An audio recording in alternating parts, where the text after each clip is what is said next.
started seeing a lot of the issues start to flare up in our relationship, situationship thing. And I was like, oh no, not again. Hey guys, welcome back to my Pillow Talk. I have Bika here, and we're here to have a conversation about real life stuff.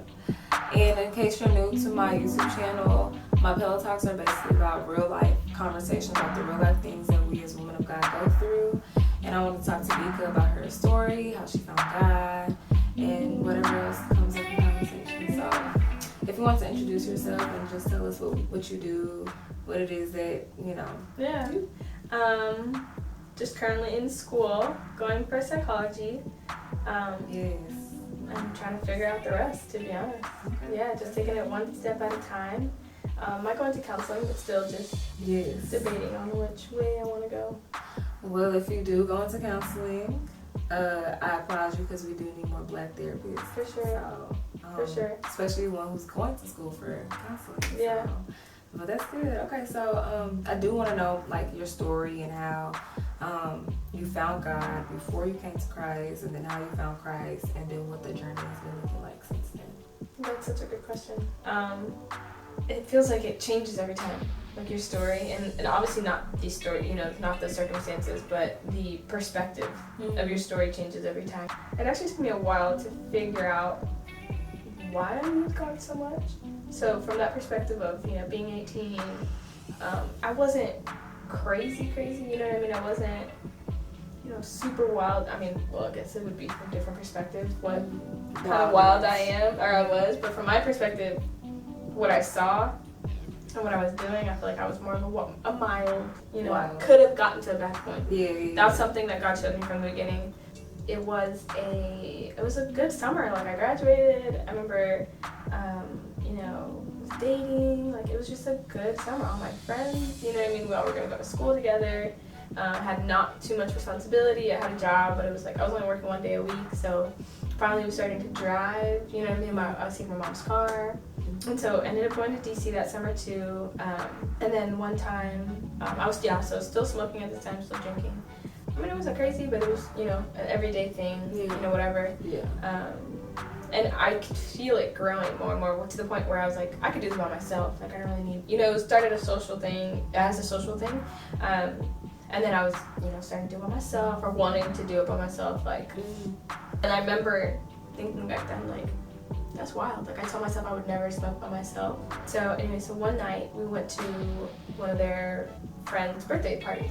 So they had this thing, and it was the THC, like the wax from the weed. I remember seeing that, like, oh yeah, for sure, I'm not doing that. But then all of my cousins did it, or like, you know what I mean? Or like everyone that I was with did it. Then I can remember. So I was like by myself, closer to the end of the night, and the guys were just there and we just sat. And I was like, man, I really want to smoke. Like, they were like, you might as well just try this. I really thought, I was like, nah, I'm good. Like, I know. They still talking about the dad? Yeah, we're still talking about it. And I was like, you know what? Let me just do a small one. So I'm really doing not that much. We did it, and I couldn't breathe for the first minute. Did it? Yeah, so I ended up doing it. He ended up doing the exact same amount that he did to the other girls. So I was super tripping. And then a fight broke out. I don't know, it was two different, you know what I'm saying, like guys from two different streets kind of thing. Yeah. I don't know what happened. A huge brawl went out. Like, people were going into the pool fighting. Blood everywhere. Is this a real fight? No, legit brawl. It wasn't a fight, it was a brawl, because there were so many people getting knocked out everywhere. So I'm like, okay, I'm about to die. And I'm still super high off this thing. Yeah. Then you hear shots. At that point, I'm crying. I was bawling. It's all real? No, 1,000% real. What? And it might just imagine being high. It was so much worse. That's what I'm saying. It sounds very even dramatic, but from the perspective I was in, it was terrible. Like, you all thought it was fun the end of the gone. world. No, people are running up and down the stairs. People are running around the house. It was so scary. Like, now I laugh at it all the time. There I was crying. Like, I literally, all right, we're dead. Like, Like, what was going through your head? Oh, death. Just death. Like, literally, like, and now it does sound exaggerated, but it wasn't even just death, it was just danger.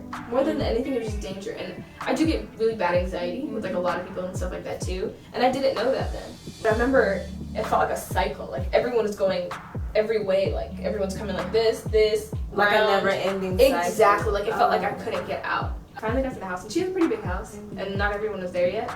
So I had the bed to myself in her room, and I remember just sitting there like shaking. So I'm just sitting there like I can't breathe really, and I'm just crying. I remember that's when I first called out. I was like, God, just please, like, just take this away. Like, I know you're the only one I need at this point. Like, please, like, and it didn't feel like. And I mean, an ultimatum did come. You know, it's like I'll give this up if you could. You know? An ultimatum did come later on, but it was so. I'll never forget that moment. Just this moment of rest. Of like, I don't know why I keep running away from you, but you're all I need. You know, it was a very real moment, and it was still one of the best feelings I've ever had. Yeah. You know, because every time I talk about this story, I do get anxiety. But every time I talk about this side, and I realize like, it really does give me a sense of rest. But also in that moment, I realized like, it doesn't have to get to the point for me to be a crack addict or me to selling drugs to know that, oh, it's time to stop or it's not good. You know what I mean? You can see the future. You know what I mean? In that way, like you can see where it's heading. Even that small fact of me wanting to smoke by myself, that showed me too. Like it's growing. It's a growing. It's problem. a little seed that was planted. Exactly. It's crazy because, Chad, I used to be a pothead too. I was trying to escape my issues. And so I remember like this one high I had was really bad, just so bad. And I would find myself crying out to God, like, God, if you would just please take this high away from me. Yeah. Like, girl, I have so many motivations to God. And but beforehand, I would do it because I was trying to feel peace. And I only felt anxious. Yeah. Also, you don't know exactly what you're smoking to. It could be anything. So that's basically when you surrendered. Yeah, and what was funny, and the devil was not playing no game. The devil was busy. So and then right after that though, right after I did that prayer, I've been up for an hour at least or something. I don't even remember what it was, but I felt like I was never gonna go to sleep. After I did that prayer, I knocked out. The next day, one of my crushes called. He was like, "Hey, don't want to come meet up and smoke?" And I'm gonna talk to my cousin. I'm like, "What do I do? We have to do this." No, but I was like, "What do I have to do? Like, or what can I do? Because I don't smoke." Like, they're like, "Are you sure? Like, you might as well just, you know what I mean? Just do it one time." Like, it was like kind of like, why not? Like, just, you know, you just did it yesterday. What's the difference? I was like, but I promised. Like, I can't. And then I was like, yeah, like, I'll just go and like, don't smoke, you know, and everything. And ended up getting canceled or whatever. And I was like, dang, like, part of me was like, should I just have smoke? Like, you know, was it? Because I never told him anything. Or I didn't know what was gonna come out. You know what I mean? So I was like, I don't know why I pressured that conversation so much. It could have been literally something so simple, but so it really showed me like it's not that serious. You know what I mean? Like I mean more than any conversation. Oh yeah. You know what I mean? Like my promises to God really does mean more than anyone's conversation. That's good. After, because I stopped going out, then I started working. This is all after you graduated from high school? Yeah. Right? Okay. So I'm going into, what's it called? I'm going into college. So I took 5 classes, working 5 days a week. So I'm not seeing my friends. You know what I mean? I'm not doing much, and I wasn't a calling person either. So it was like, okay, where you at? Like, why aren't you calling us? It did take a strain on our relationship, like our friendships a lot too. It felt like everything was kind of like separating off. You know what I mean? Like my friendships, like my social life. Just the distractions were leaving. You know, I think that's when I really learned my independence. There were certain points, like even, you know, with my cousins or something, like all the girls are doing something, I don't want to go, I'm not going to go. You know, certain choices like that. But I didn't know that I had that in me until I made those decisions of, okay, I'm cutting everything off. And it was just good. Like I remember I started going to, what was it, Tuesday night porches at Watermark. And it was just fun. Like it just felt so good. Like I didn't want anyone else around. And in that, do you feel like you were growing in your relationship? For sure. I just remember that hunger of like, I just want to be in your presence. Yeah. Tell me about a time that you felt lost in your relationship with God. Lost? Today. Every day. Literally. This past year, I felt like everything just shut down. Where, and sometimes I think very forwardly, you know, and I think very mature for the future. But I don't always realize the consequences of good decisions too. You know what I mean? I feel like a lot of times we forget that there's consequences of good decisions. You know, right. If you choose not to ever go back out again, there's still FOMO. You know what I mean? That's a consequence. That's a, you know what I'm saying, of a good choice. A reaction. Yeah, it's or just any choice you made. Exactly. And but there's 3 things that I just cut out that were all very necessary. Even though they all weren't bad things, they were just all very necessary things. The first one was school, and I did think about that for a while, where I knew marketing was not for me. Second one was the relationship I was in, and the third one was work. So, and again, they weren't necessarily problems, they were just things I did need to take out of my life at the moment. You know what I mean? I just needed to just be me. So then work, I remember that one set my anxiety off. And I think that's what started it all, to be honest. To have the courage to actually walk away. Like, I knew I wanted to walk away at each one of them.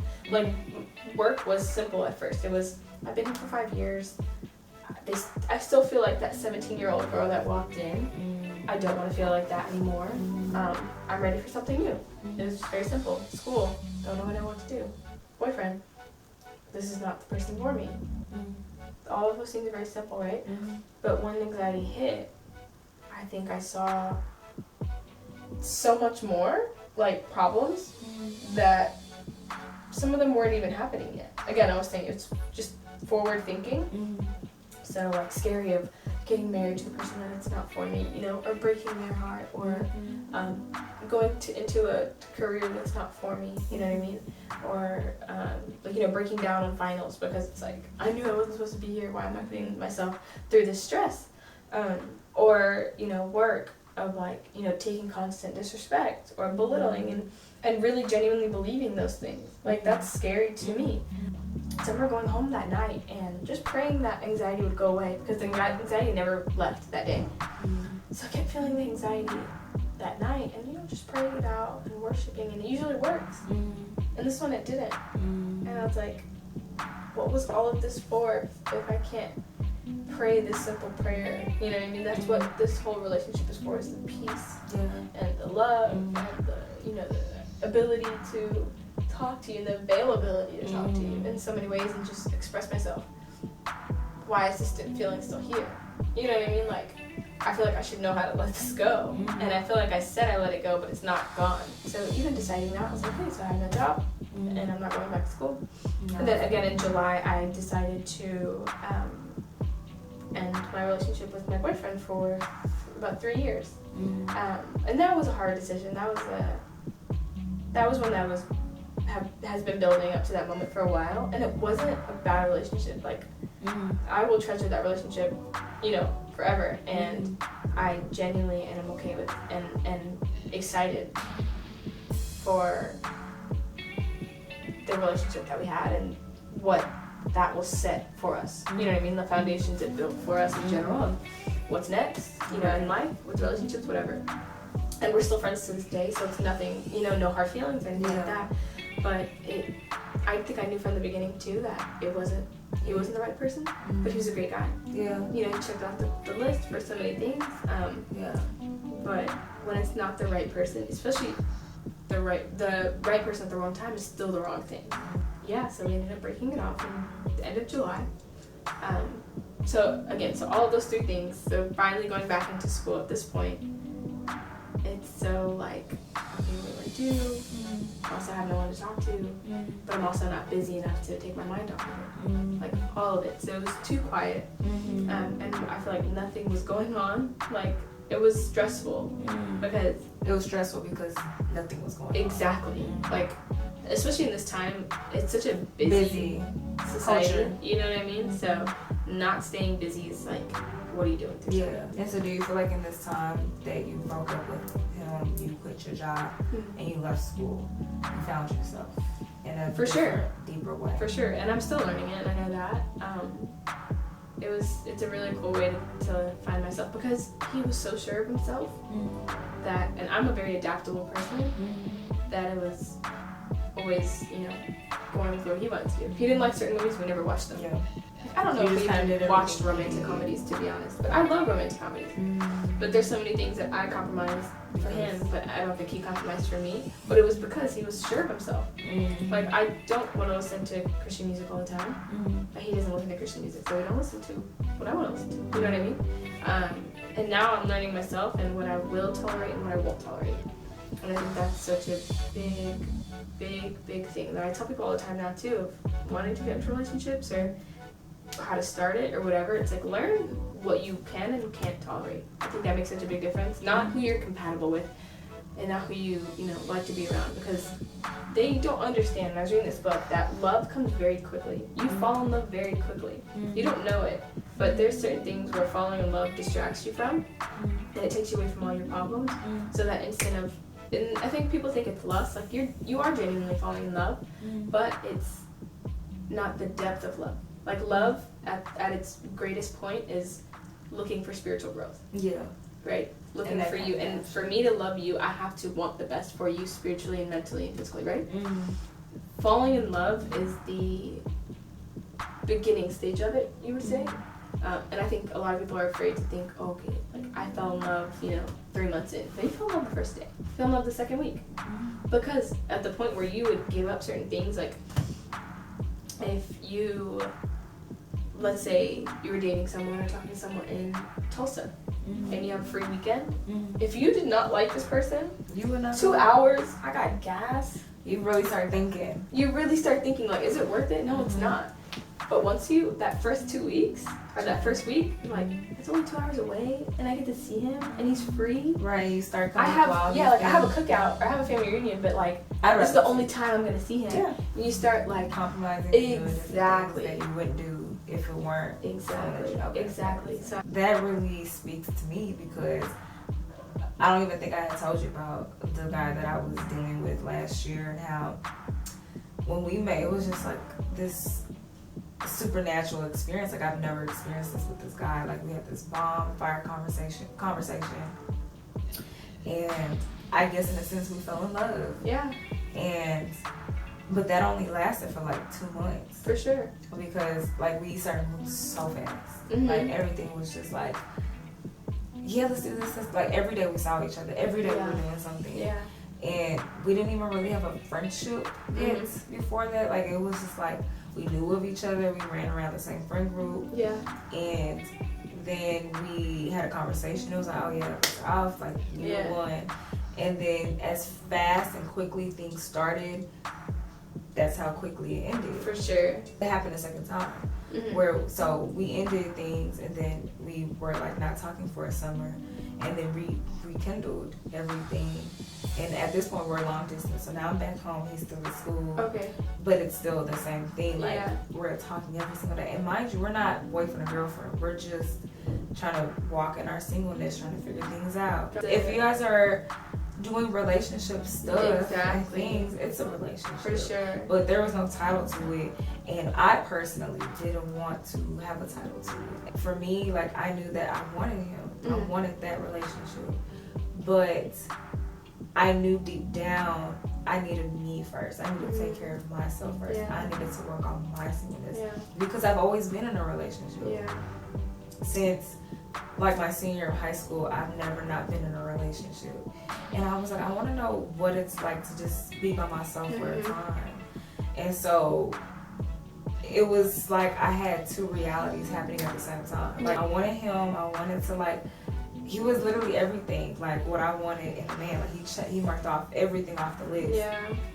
But I also knew I wanted my singleness. I wanted to take care of me. I wanted to learn what I liked and what I didn't like. I wanted to know, what I will and won't tolerate. I didn't have that, and I've been in so many toxic relationships that I didn't want to subject myself to yet another toxic relationship, even if it's with the guy that is the man of my dreams. Yeah, I think that shows really that the love that you have for yourself. Because back to going back to that, real love is wanting spiritual growth. Yes. For you, or for whoever you love, it's just wanting spiritual growth and wanting to help them get to that point. For you to look at yourself and say, no, I need this, that means your love outweighed the love that you could have for him at that moment. Right. Which is beautiful. Yeah. Did you ever feel any guilt ending things with? Oh, God, yes. Like, it was more guilty because I was happy about it. Yeah, I felt so much guilt because I was genuinely, like, I was happy. I'm happy I made that decision for myself, not of hurting his feelings or anything like that. But we do, I would say in a sense, grieve differently. You know what I mean? Especially for relationships. I think a lot of times, for me, I was like, I feel good, I feel free, I see new opportunities, not in men, but you know what I'm saying, new opportunities for myself, or new ways I can express myself, or whatever it is. And I think for him, he was seeing what he lost first, and it hit me later, you know what I mean, it did hit me later that, you know, not in the same sense, but because I already made that decision a long time ago, it's because I was the one who approached this, it. you know, I got to think about that while I was in the relationship, you know, I got to detach myself in the relationship, and he didn't get that. And he didn't get that opportunity, and Okay, I felt so very that's the bad guilt. for that. Exactly, but also because since I knew from the beginning that he wasn't the one, Okay. it was, and it wasn't like, I'm not saying like I could look at him every day and be like, you're not my husband. It was a process to realize that, but I think something deep down inside of me knew that he wasn't the one. For me, with feeling guilt, it was more so in a sense of, I don't want to hurt people. I don't like to hurt people. And I've never been the person to end relationships. And so, me ending that, and then kind of the harsh and cold treatment that I got from him was what made me feel guilty. Because I was like, oh, like... You're hurt. Yeah, you're hurt. And I didn't know how to get past that. Like, I was looking at it as a, dang, I should have just stayed with him. I should have just tried to hold on to this, because the last thing I want is for you to hate me. I don't want you to hate me. It wasn't worth it. Right, like that's how I was seeing it. But now I'm in a place where, you know what, I needed to end that relationship.